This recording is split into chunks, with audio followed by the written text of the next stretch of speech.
تو ہماری نسل تو 5% بھی نمازی نہیں۔ تو پہلا کام یہ ہے بچوں، اپنے سر کو اللہ کے سامنے جھکانا سیکھو، ورنہ انسان اور جانور میں کوئی فرق نہیں۔ بلکہ اللہ کہتا بل ہم اضل، یہ جانوروں سے بدتر ہیں، چونکہ جانور تو اللہ کو مانتا ہے، اللہ کی تسبیح پڑھتا ہے، اللہ کو یاد کرتا ہے، اور انسان ہو کر اذان کی آواز سنتا ہے اور بیٹھا ہوتا ہے۔ تو میرے رب نے، میرے نبی نے ہم سب کو، آپ سب کو، آپ ہماری نئی نسل ہیں، اپنی بنیادیں ٹھیک کر لو، موت پیچھے پیچھے ہے، نہ جوان کو دیکھتی ہے نہ بوڑھے کو دیکھتی ہے۔ تو ایک آپ سب کی نماز زندہ ہو، کوئی بے نمازی نہ ہو۔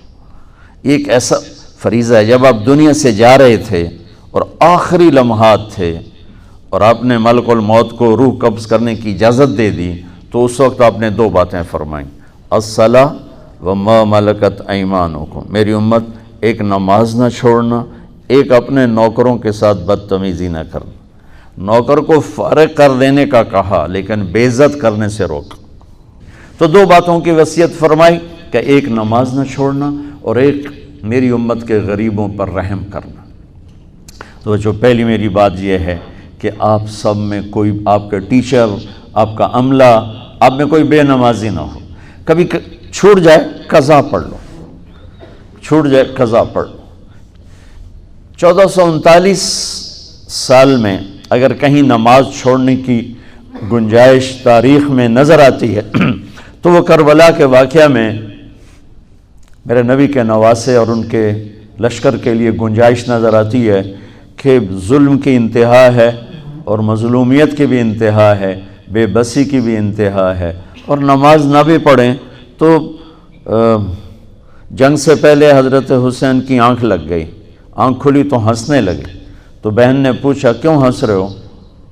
کہنے لگے اللہ کے نبی خواب میں آئے، کہہ رہے ہیں تجھے لینے آ چکا ہوں۔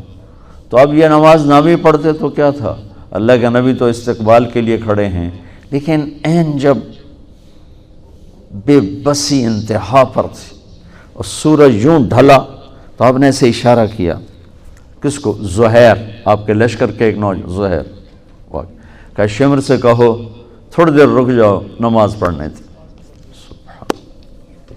اب بچے، میں نے بھی ہاسٹل لائف، تم تو ہاسٹل والے نہیں ہوگے، میں نے تو ہاسٹل لائف دیکھی 11 سال کی عمر میں۔ 11 سال کی عمر میں سینٹرل ماڈل اسکول لاہور چلا گیا، پھر گورنمنٹ کالج، پھر وہاں سے اللہ نے تبلیغ میں لگا دیا۔ تو ہمارے آگے ایک وارڈن اسکول میں نا، تو وہ تھے نمازی اور تھے بھی بڑے سخت، میں نے ان سے بڑی مار کھائی ہوئی۔ تو وہ نماز انہوں نے کمپلسری کر دی، اور جو نہیں آتا تو اس کی پٹائی ہوتی تھی۔ تو اب لڑکوں میں نماز کا شوق تو تھا نہیں، ذہن بنا کے کام کرایا جاتا ہے، ڈنڈے سے تھوڑا انسان کام کرو، تو کھوتا ہے جو ڈنڈے نال چلتا ہے، بندہ تو سوٹے نال نہیں چلتا۔ تو عشاء کی نماز ہو رہی تھی اور میں بالکل آخری صف میں کھڑا تھا، سردیاں تھیں۔ تو میرا روم میٹ بھی تھا، اللہ اس کی بخشش فرمائے، فوت ہو گیا ادھر مرید کے کا، اچھے ذمہ دار فیملی کا تھا، جاوید نذیر، اور میرے ساتھ ہی اس کا بیڈ تھا۔ تو اس نے میرے ساتھ آ کے نماز کی نیت باندھی۔ ہمارے وارڈن کا نام تھا طالب حسین، یاد ہے نا طالب حسین؟ اب اس نے اونچی آواز میں نماز کی نیت شروع کی، 4 رکعت نماز فرض عشاء واسطے طالب حسین دے، اللہ اکبر۔ اب میں بھی تو واسطے طالب حسین تھا، میں نماز میں کھڑا ہوا، میں نماز میں نے کہا ایک ہی کیتا ہی وہ کہتا ہے اسی طرح میں طالب حسین دی پڑھدا پیا، میں کڑا اللہ دی پڑھدا پیا، اللہ اکبر، رکوع میں۔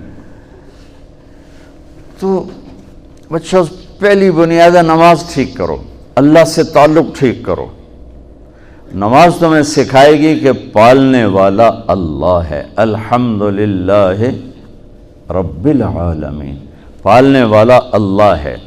اس بنیاد پر پھر اسلامی تجارت چلے گی، جن بنیادوں پر آپ کو پڑھایا جا رہا ہے، ان بنیادوں پہ اسلام کی تجارت آ ہی نہیں سکتی۔